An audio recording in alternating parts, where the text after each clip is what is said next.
Welcome to my channel. আজকের ভিডিওতে 2024 সালের রায়মার্টিন প্রশ্নবিচিত্রার ক্লাস 4-এর অঙ্কের সমাধানগুলো করব ফার্স্ট ইউনিট টেস্টে। তো আগে দেখবে অনেকগুলো প্রশ্নের সমাধান করে দেওয়া হয়েছে।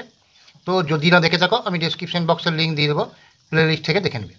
তো আজকে 4 নম্বর মডেল পেপারটার সমাধান করব। তো আগে দেখবে 3টে মডেল পেপার সমাধান করে দেওয়া হয়েছে, তাছাড়াও অনেক সমাধান করে দেওয়া হয়েছে। যদি না দেখে থাকো ডেসক্রিপশন বক্সে প্লে লিস্টের লিঙ্ক দিয়ে দেবো, ওখান থেকে দেখে নেবে।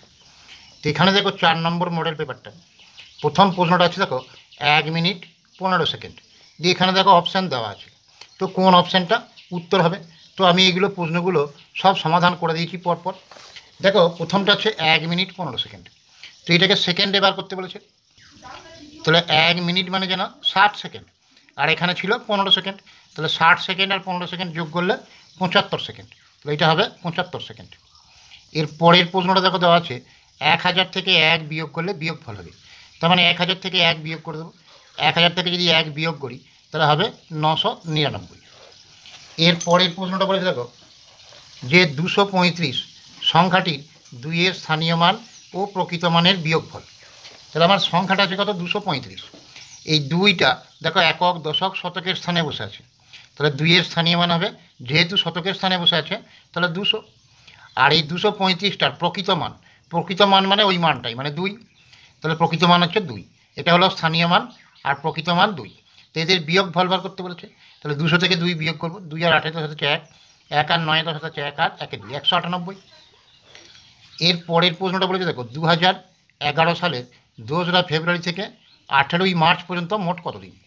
তাহলে দেখো 2011 সাল, এখানে এই লাস্টের সংখ্যা দুটো মানে আছে দেখো 11, এইটাকে যদি 4 দিয়ে ভাগ করি তাহলে দেখো বিভাজ্য নয়, মানে ভাগ করলে সম্পূর্ণরূপে মিলে যাবে না, ভাগশেষ থাকবে। তাহলে এটা লিপ ইয়ার।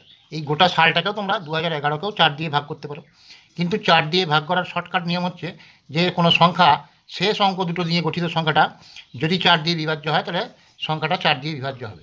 তাহলে এক্ষেত্রে এটা বিভাজ্য হচ্ছে না মানে এই সালটা লিপ ইয়ার নয়। লিপ ইয়ার নয় মানে ফেব্রুয়ারি মাসটা কত দিন হবে? 28 দিন। তাহলে 2রা ফেব্রুয়ারি থেকে 28 দিন মানে ফেব্রুয়ারি মাসটা কমপ্লিট হতে কদিন লাগবে? তাহলে 28 থেকে 2 বিয়োগ করলাম 26 দিন। আর এখানে মার্চ মাসের বলেছে 18 দিন পর্যন্ত, তাহলে মার্চ মাসের 18 দিন, তাহলে 26 দিন এখানকার ফেব্রুয়ারি মাসের, আর মার্চ মাসের 18 দিন, এই দুটো যোগ করলাম। 6 আর 8 14, 4 আছে 1, 1 আর 1 2 আর 2 4, তাহলে 44 দিন, এটা অ্যান্সার হবে। এর পরের প্রশ্নটা বলেছে দেখো মানের অধক্রম অনুসারে সাজাও। অধক্রম কথাটার মানে হচ্ছে বড় থেকে ছোট। এটা অনেকেই ভুল করে ফেলে। ঊর্ধ্বক্রম কথাটার মানে হচ্ছে ছোট থেকে বড়, আর অধক্রম কথাটার মানে হচ্ছে বড় থেকে ছোট। তাহলে এই সংখ্যাগুলোর মধ্যে যেটা সব থেকে বড় সেটা আগে লিখতে হবে। তাহলে দেখো এটা 5000 আছে, এটা 6000, এটা 8000, এটা 7000। তাহলে সব থেকে বড় এই সংখ্যাটা, তাহলে 8075, তারপরে এইটা 7750, তারপরে 6078, তারপরে 5699। তাহলে এইটা এরকম চিহ্ন দিয়ে লিখবে, মানে অপেক্ষাকৃত বড়, এটা ইংরেজিতে বলা হয় গ্রেটার দেন। তাহলে 8075টা সব থেকে বড়, তার থেকে ছোট হচ্ছে 7750, তার থেকে হচ্ছে 6078, তার থেকে ছোট হচ্ছে 5699। এরপরে দেখো এই শূন্যস্থানগুলো দেওয়া আছে, এখানটা দেখো শূন্যস্থান দেওয়া ছিল গণিত 20 যে সমান 1400। তাহলে এইখানে একটা সংখ্যা ছিল, সেটাকে 20 দিয়ে গুণ করলে 1400 হবে। তাহলে এটা বার করতে হলে কী করতে হবে? এই 1400কে 20 দিয়ে ভাগ মানে দেখো 0 0 বাদ দিয়ে দিলাম, কেটে গেল, ভাগ করছি। এবার 140 থাকলো, 2 দিয়ে ভাগ করে 2 7 14, আর 0টা নেমে গেল, তাহলে 70। এর পরেরটা বলেছে 3 সপ্তাহ 4 দিন। 1 সপ্তাহ মানে কত দিন? 7 দিন। তাহলে 3 সপ্তাহে 3 গণিত 7, আর এখানে 4 দিনটা ছিল, তাহলে 3 7 হলো 21 দিন, আর এখানে 4 দিন যোগ করলাম, কত হলো? 25 দিন। তাহলে 3 সপ্তাহ 4 দিন মানে 25 দিন। এরপরে বলেছে দেখো পরের অঙ্কটা যে স্থানীয় মানে বিস্তার করে লেখো 4385। তাহলে 4385 একক, দশক, শতক, হাজার। হাজারের ঘরে আছে 4, তারপর 3টে অঙ্ক আছে, 3টে শূন্য বসিয়ে দিলাম। শতকের ঘরে আছে 3, তাহলে 2টো অঙ্ক আছে, 2টো শূন্য বসালাম। তারপর দশকের ঘরে 8, তাহলে দশকের পরে একটা অঙ্ক আছে, একটা শূন্য, যুক্ত 5। তাহলে 4000 যুক্ত 300 যুক্ত 80 যুক্ত 5। এর পরের অঙ্কটা বলেছে দেখো যে 7038 অঙ্কগুলি দিয়ে বড় সংখ্যা ছোট সংখ্যা গঠন করো। তাহলে এই অঙ্কগুলো দিয়ে তৈরি করতে হলে সবচেয়ে বড় সংখ্যা তৈরি করতে হলে বড় থেকে ছোট অঙ্কগুলো পরপর লিখে দেবে। তাহলে প্রথমে সব থেকে বড় আছে 8, তারপরে আছে 7, তারপরে 3, তারপরে 0। তাহলে বৃহত্তম সংখ্যা কত হলো? 8730। এবার এখানে দেখো ক্ষুদ্রতম সংখ্যা আমি দুটো লিখেছি। বিষয়টা কেন বলছি, এখানে যে অঙ্কটার কোশ্চেনটা দিয়েছিল যে সবচেয়ে বড় সংখ্যা, তাহলে সবচেয়ে বড় সংখ্যা হলো, আর সবচেয়ে ছোট সংখ্যা। ছোট সংখ্যা তৈরি করতে হলে প্রথমে ছোট থেকে বড় পরপর অঙ্কগুলো লিখবে। তাহলে প্রথমে 0, তারপরে 3, তারপরে 7, তারপরে 8, মানে 378। এখানে যে প্রশ্নটা দেওয়া আছে সেই অনুযায়ী এইটার উত্তর বড় সংখ্যা হচ্ছে এইটা, আর ছোট সংখ্যা হচ্ছে এইটা।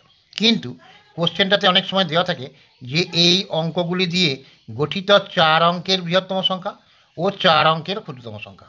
সেক্ষেত্রে এই বৃহত্তম সংখ্যা এইটাই হবে, কিন্তু ক্ষুদ্রতম সংখ্যা এইটাই হবে না। কারণ যদি 4 অঙ্কের বলে, এই শূন্যটা বাম দিকে বসালে এটা 3 অঙ্কের সংখ্যা হয়ে যাচ্ছে 378। সেক্ষেত্রে কী করতে হবে, এই 0 আর 3টাকে পাল্টাপাল্টি করে লিখে দিতে হবে। তাহলে 3, তারপরে 0, তারপরে যেমন ছিল 7, 8 লিখবে। তাহলে 3078। তাহলে যখন 4 অঙ্কের ক্ষুদ্রতম সংখ্যা বলবে, তাহলে বাঁ দিকে 0 বসলে পরে 3 অঙ্কের হয়ে যাবে বলে ওটা হবে না, তাহলে এটা 3078। তো এইটা হবে। আর এখানে যে প্রশ্নটা দেওয়া আছে সেই অনুযায়ী এটা 0, 3, 7, 8 মানে 378, এই উত্তরটাই হবে। এরপরে দেখো দেওয়া আছে যে কোনটি সত্য কোনটি মিথ্যা লেখো। দেখো ভাগফল সর্বদা ভাগশেষের চেয়ে বড় হয়, তো এটা হবে মিথ্যা। তো সেই জন্যে এটা ভাগফল ভাগশেষের চেয়ে বড় হয়, এটা মিথ্যা লিখেছি। এবার দেখো মনে করো 18কে ধরো 15 দিয়ে ভাগ করতে দিয়েছে, তাহলে 15 একে 15, কত ভাগশেষ থাকলো? 3। তাহলে এখানে ভাগফলটা কত? 1, ভাগশেষটা কত? 3। তাহলে ভাগশেষটা বড় হচ্ছে, ভাগফলটা ছোট হচ্ছে, কিন্তু এখানে বলেছে ভাগফল সর্বদা ভাগশেষের চেয়ে বড় হয়, তাহলে এটা মিথ্যা। কিন্তু এই বইয়েতে যে উত্তরটা দেওয়া আছে সত্য, ওই উত্তরটা ভুল দেওয়া আছে। এর পরেরটা আছে দেখো যে লিপ ইয়ারের দিন সংখ্যা হয় 366। দেখো লিপ ইয়ার হলে কি হয়, ফেব্রুয়ারি মাসটা একদিন বাড়ে, তাহলে 365 দিনের জায়গায় বছরটা 366 দিনে হয়, তাহলে এটা সত্য। এর পরেরটা দেখো দেওয়া আছে 2 ডজন কলার দাম 72 টাকা হলে 24টি কলার দাম 72 টাকা, এটা সত্য। কারণ কি, 1 ডজন মানে কটা? 12টা। তাহলে 2 ডজন মানে কটা? 24টা। তাহলে 2 ডজন কলাও যা, 24টা কলাও তাই। তাহলে 2 ডজন কলার দাম যদি 72 টাকা হয়, তাহলে 24টা কলার দাম 72 টাকাই হবে, তাহলে এটা সত্য। এর পরেরটা বলেছে 7,500 শতক 0.8 একক, যে 7,580 লেখা আছে, এটা মিথ্যা। কারণ দেখো 7,000 বলেছিল, হাজারের ঘরে 7ই আছে। 5 শতক বলেছিল, শতকের ঘরে 5ই আছে। দশকের ঘরে বলেছিল 0, তাহলে দশকের ঘরে এখানে 0 নাই, এটা এককের ঘরে 0 দিয়ে দিয়েছে, তাহলে এটা মিথ্যা। এর পরেরটা দেখো বলছে বিয়োগ করো 5 বছর 3 দিন আর 2 বছর 8 মাস 12 দিন, এটা বিয়োগ করতে বলেছে। তাহলে দেখো এখানে 5 বছর, মাসের ঘরে কিছু ছিল না, মানে 0 মাস লিখে নিয়েছি আমি, আর 3 দিন ছিল। আর এখানে ছিল 2 বছর 8 মাস 12 দিন।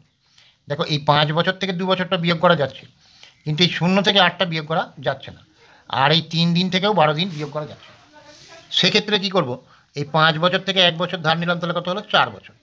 তাহলে 4 বছর থেকে 2 বছরটা এবার বিয়োগ করা যাচ্ছে। 1 বছর মানে কত মাস? 12 মাস। তাহলে 1 বছর মানে 12 মাস, এখানে 0 মাস ছিল, এখানে 12 মাস হলো, তাহলে 12 থেকে 8টা বিয়োগ করা যাচ্ছে। কিন্তু এখানে 3 দিন থেকে 12 দিনটা বিয়োগ করা যাচ্ছে না। তখন কি করব, এই মাস থেকে 1 মাস ধার নিয়ে নিলাম, মানে 11 মাস হলো। তাহলে 1 মাস মানে কত? 30 দিন, এখানে 3 দিনের সঙ্গে 30 দিনটা যোগ করলাম, তাহলে 30 আর 3 কত হলো? 33 দিন। এবার দেখো বিয়োগ করা যাচ্ছে, 33 থেকে 12 বিয়োগ করলাম, 2 আর 1 3, 1 আর 2 3, তাহলে 21 দিন হলো। 11 থেকে 8 বিয়োগ করা যাচ্ছে, 8 আর 3 11, তাহলে 3 মাস হলো। আর 4 বছর থেকে 2 বছর বিয়োগ, 4 থেকে 2 বিয়োগ করলে 2 বছর, তাহলে কত হলো? 2 বছর 3 মাস 21 দিন। এর পরের অঙ্কটা আছে দেখো, বলেছে গণিতের ভাষায় প্রকাশ করে সমাধান করো। রিমির কাছে আছে 800 টাকা, দাদু আরও 1000 টাকা দিলেন। রিমি মোট টাকা দিয়ে 9টি একই দামের গল্পের বই কিনবে, তাহলে একটি বইয়ের দাম কত? তাহলে 800 টাকার কাছে ছিল, 1000 টাকা দিল, তাহলে মোট হবে এই দুটো যোগ করতে হবে। যে 9টা একই দামের বই কিনবে, তাহলে প্রতিটা বইয়ের দাম বার করতে হলে 9 দিয়ে ভাগ করতে হবে। তাহলে দেখো এখানে রিমির কাছে আছে কত? 800 টাকা, দাদু দিল কত? 1000 টাকা, তাহলে মোট টাকা কত হলো? 1000 আর 800 যোগ 1800 টাকা। এবার যেহেতু 9টা একই দামের বই কিনবে, তাহলে 1800টাকে যেহেতু সমান সমান দাম, তাহলে 1800কে 9 দিয়ে ভাগ, দেখো 9 2 18, এখানে 0টা নামলো 9 0 0, এখানে 0টা নামলো 9 0 0, তো 200 হলো। তাহলে একটি বইয়ের দাম হলো 200 টাকা। তো এটা সাধারণভাবে করবে। এবার এটা যদি অঙ্কের ভাষায় প্রকাশ করে করতে হয়, তাহলে এরকম লিখে নেবে যে গণিতের ভাষায় সমস্যাটি। দেখো প্রথমে 800 টাকা ছিল, তাহলে 800 টাকা ছিল আর এখানে 1000 টাকা দিল, তাহলে দুটো যোগ হবে। দিয়ে 9টা যেহেতু একই দামের বই কিনবে 9 দিয়ে ভাগ হবে। তাহলে এবার সরল যেমন করে বন্ধনীর কাজটা আগে হবে। তাহলে এটা হলো 1800 ভাগ 9, তাহলে 1800কে 9 দিয়ে ভাগ করলে 200, এরকমভাবে করবে। তো গণিতের ভাষায় সমস্যার সমাধান করতে পারো বা এরকমভাবেও করতে পারো। তো এখানে যেহেতু বলেছে গণিতের ভাষায় প্রকাশ করে সমাধান করো, তাহলে সরল আকারেও করতে পারো। তাহলে এই পর্যন্ত 4 নম্বর চ্যাপ্টারের সমস্ত কোশ্চেনগুলো অ্যান্সার করে দেওয়া হলো। যদি এই সমস্ত অ্যান্সারের পিডিএফ বা ছবি যদি লাগে আমাকে হোয়াটসঅ্যাপে বা কমেন্টে জানাতে পারো। ভিডিও ভালো লাগলে লাইক করো, শেয়ার করো, সাবস্ক্রাইব করো।